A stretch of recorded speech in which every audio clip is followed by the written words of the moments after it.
ರಾಜಸ್ಥಾನವು ದೇಶದ ಪ್ರಸಿದ್ಧ ಪ್ರವಾಸಿ ತಾಣಗಳಲ್ಲಿ ಒಂದು. ಕೇವಲ ಭಾರತೀಯರಿಗೆ ಮಾತ್ರವಲ್ಲ, ವಿದೇಶಿಗರಿಗೂ ಅಚ್ಚುಮೆಚ್ಚಿನದಾಗಿದೆ.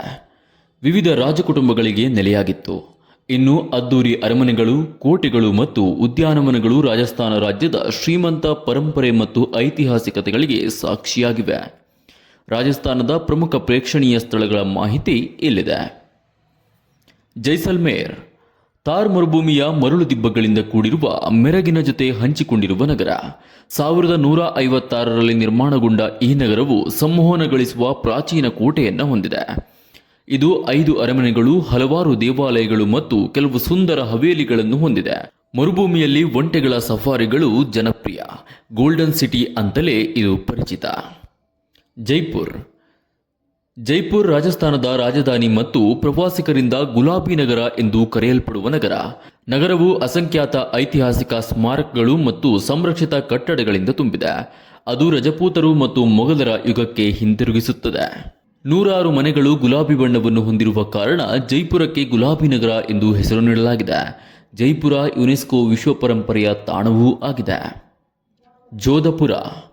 ಜೋಧ್ಪುರವು ರಾಜಸ್ಥಾನದ ನೀಲಿನಗರ. ಮೆಹ್ರಾನ್ಗಢ್ ಕೋಟೆಗೆ ಹೆಸರುವಾಸಿಯಾಗಿದೆ. ಇಲ್ಲಿ ರಾಜಮನೆತನ, ಸಂಸ್ಕೃತಿ, ಸಂಪ್ರದಾಯ ಮತ್ತು ವಾಸ್ತುಶಿಲ್ಪವು ಸೊಗಸು.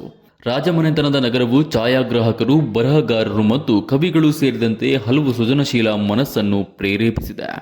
ಉದಯಪುರ ಈ ನಗರವನ್ನು 1770ರಲ್ಲಿ ಪ್ರತಾಪ್ ಸಿಂಗ್ ಸ್ಥಾಪಿಸಿದರು ಮತ್ತು ಇದು ಇತಿಹಾಸ ಪ್ರಿಯರಿಗೆ ಮತ್ತು ಛಾಯಾಗ್ರಾಹಕರಿಗೆ ಸೂಕ್ತವಾದ ಸ್ಥಳವಾಗಿದೆ. ನಗರವು ಹೆಚ್ಚಾಗಿ ಬಂಗರ್ ಕೋಟೆಗೆ ಹೆಸರುವಾಸಿಯಾಗಿದೆ. ಮೌಂಟ್ ಅಬು ರಾಜಸ್ಥಾನದ ಏಕೈಕ ಗಿರಿಧಾಮ. ಮೌಂಟ್ ಅಬು ರಾಜ್ಯದ ಅನ್ವೇಷಣೆಯನ್ನು ಮಾಡಲು ಅತ್ಯಂತ ಸುಂದರವಾದ ಸ್ಥಳಗಳಲ್ಲಿ ಒಂದಾಗಿದೆ. ಪ್ರವಾಸಿಗರ ಸ್ವರ್ಗ. ಅರಾವಳಿಯಲ್ಲಿರುವ ಗಿರಿಧಾಮವು ಹಲವಾರು ಪುರಾತನ ದೇವಾಲಯಗಳಿಗೆ ಹೆಸರುವಾಸಿಯಾಗಿದೆ. ರಣಥಂಬೋರ್ ಕಾಡಿನ ಹುಲಿಗಳನ್ನು ಗುರುತಿಸಲು ರಣಥಂಬೋರ್ ರಾಷ್ಟ್ರೀಯ ಉದ್ಯಾನವನವು ಭಾರತದ ಅತ್ಯುತ್ತಮ ಸ್ಥಳಗಳಲ್ಲಿ ಒಂದಾಗಿದೆ. ಭಾರತದಲ್ಲಿ ಅನೇಕ ರಾಷ್ಟ್ರೀಯ ಉದ್ಯಾನವನಗಳಿಗೆ ಹೋಲಿಸಿದರೆ ರಣಥಂಬೋರ್ ಕೂಡ ಸುಲಭವಾಗಿ ಪ್ರವೇಶವನ್ನು ಪಡೆಯಲು ಯೋಗ್ಯವಾದ ಸ್ಥಳ. ಈ ಮಾಹಿತಿ ಇಷ್ಟವಾದಲ್ಲಿ ವಿಡಿಯೋವನ್ನು ಲೈಕ್ ಮಾಡಿ ಮತ್ತು ಶೇರ್ ಮಾಡಿ. ಇನ್ನೂ ಹೆಚ್ಚಿನ ಮಾಹಿತಿಗಾಗಿ ನಮ್ಮ ಕನ್ನಡ ಟ್ರಾವೆಲ್ ವಾಹಿನಿಯ ಚಂದಾದಾರರಾಗಿ.